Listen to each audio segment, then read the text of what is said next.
welcome to the Take 10 webinar, HR is the New Marketing, 5 Things HR Can Steal from a Marketer's Handbook.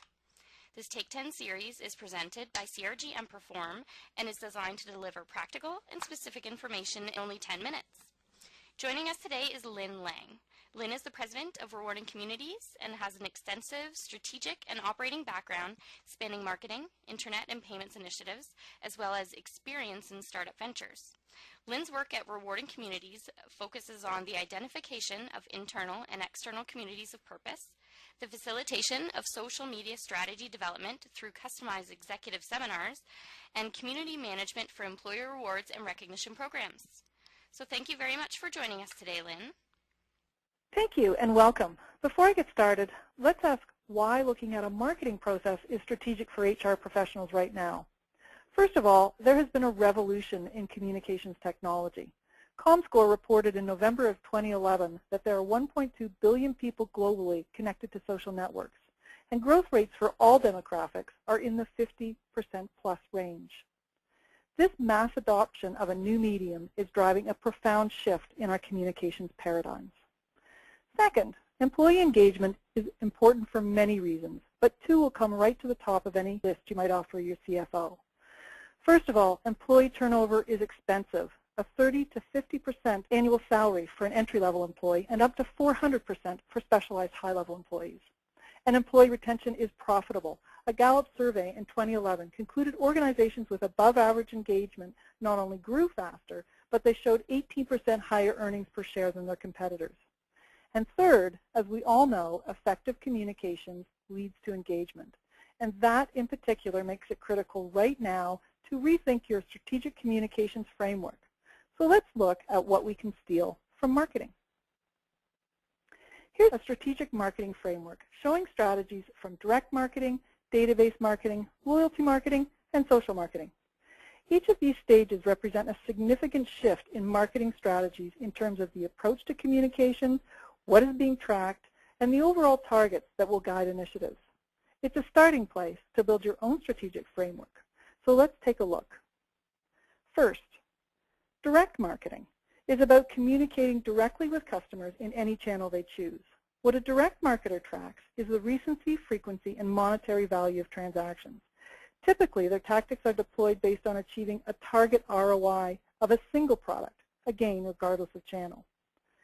Database marketing is a form of direct marketing, but the focus is on the customer and identifying the most valuable customer segments. Once you know who they are, a marketer will modify the offers to each group while tracking cross-sell and upsell.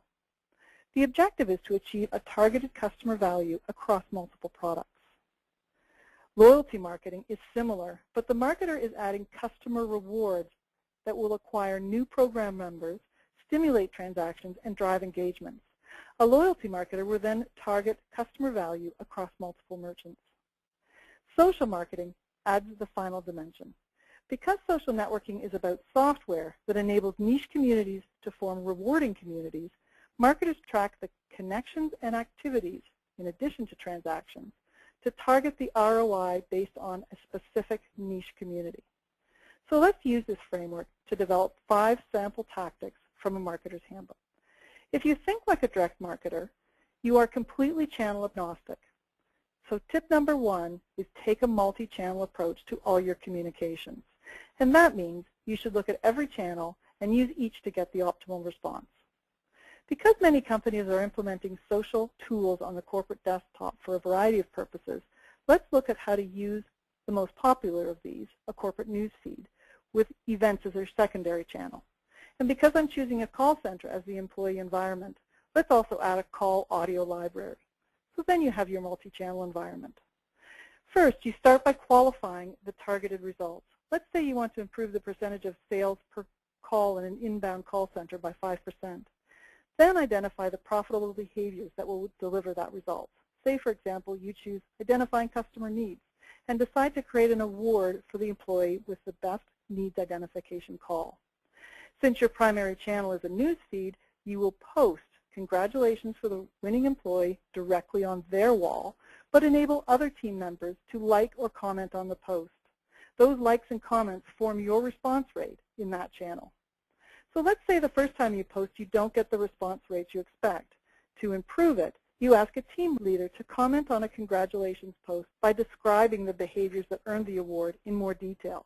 In the example to the right, a team leader describes specifically why an individual has won the customer service award, and then suggests that others listen to the taped call. Finally, you compare channels, optimize messages within and across your multi-channel environment, and run your sales per call metrics to determine if you are achieving corporate goals. Next, what would you include in your strategic framework if you were thinking like a database marketer? Just like a database marketer would seek to identify most valuable customers, tip 2 is about understanding who your most valuable employees are. We all know that like customer segments, 20% of your employees create 80% of the value. In order to remain competitive, you need to engage and retain that 20%. But it's just as important to realize that to grow, you need to develop strategies that will incent the remaining 80% to move up. If you can move a portion of that 80%, you will really start to meet target in major corporate goal terms, like increased profitability, cost containment, market share. While a database marketer would use transactional data, an HR pro needs to develop comparably robust KPIs using software like emPerform. For example, think of a multi-generational employee base with, on one hand, an experienced group of mature top performers, and on the other hand, a less seasoned, younger group of high potentials with, say, deep technology skills.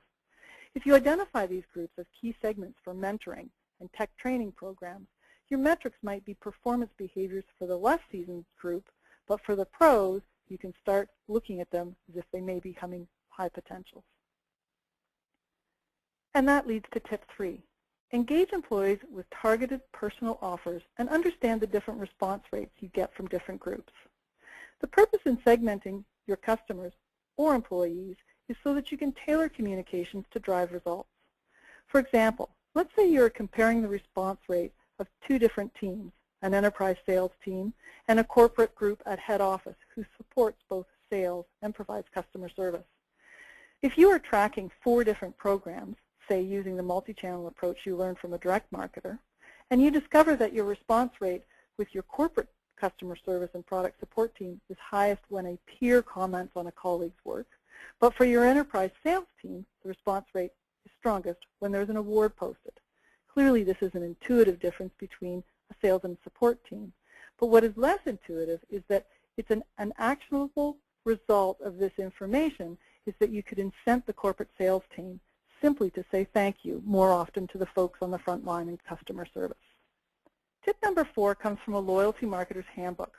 What a loyalty marketer knows how to do is acquire members into their program, engage, and retain them. The nuance here is that most compensation programs are quarterly or annual, but good work happens all the time. Instead of calendarizing rewards, a loyalty marketer would create incremental targets and then deploy communications to first acquire the employee into the program, and next, reward based on the transactional event versus the calendar. For example, you might set training goals and publicize a small reward for training completion. Then you might have Tier 1 sales results. These might be what you estimate the majority of your salespeople will achieve, and you want to assign an award that is encouraging and a cause for recognition, but not necessarily a cause for compensation. In higher tiers, you are celebrating both recognition and monetary rewards. And at the highest tier, you may add a soft skills leadership reward, like a mentor award. In essence, you have broken these profitable behaviors into smaller incremental steps and structured your communication so that you can award with meaning more frequently. It's a win for the company because you are creating an ongoing performance-related dialogue that helps employees focus on results. And it's a win for employees, particularly when they can accumulate over a period of time. Often this type of program leverages points-based employee incentive programs like Jump Rewards. The core objective is that each employee is able to chart out their goals against a time horizon that makes sense for them while allowing the rewards to accumulate for redemption in a time frame that's also very personal. Tip number 5 comes from a social marketer's handbook. At the heart of social strategy is the understanding that social networks are software that connects communities of purpose. If you pull this inside the firewall, think of the natural communities that exist in your employee base and the activities that could connect them together. Here are a few ways that you might identify communities and make them rewarding using a social marketer's perspective. First, you might find there are communities of knowledge and experience that would benefit from a little collaborative cross-pollination. For example, your product development group and sales team leaders might set up a private discussion forum to work on enhancing sales messages around very strategic product features. You might look for life stage patterns in your employee base. An Eastern European telco discovered that life stage had a significant impact on their shift workers, comprised mostly of women who were expected home to cook and serve dinner. They developed a support system for these women by making low-cost catering services available for the evening shift. You might also create new resource categories based on creativity. A company with a younger workforce allowed everyone to tag their personal profiles with personal skills. They found a talented group of video editors and engaged them to help build a corporate YouTube channel. And finally, you might look at aspirational connections and find a group of cause workers who wish to engage others on fundraisers or volunteering activities. Perhaps it's worthwhile empowering them to set up virtual teams to stimulate community leadership at any level of your company. To sum up, if you're developing a strategic communications framework for your company, you might think of, first, taking a multi-channel approach to your HR communications. Second, identifying your most valuable employees. Third, engage with targeted, personalized offers. Fourth, acquire, engage, and retain by incenting membership in performance tiers. And finally, identify the needs of your most valuable communities. Thank you.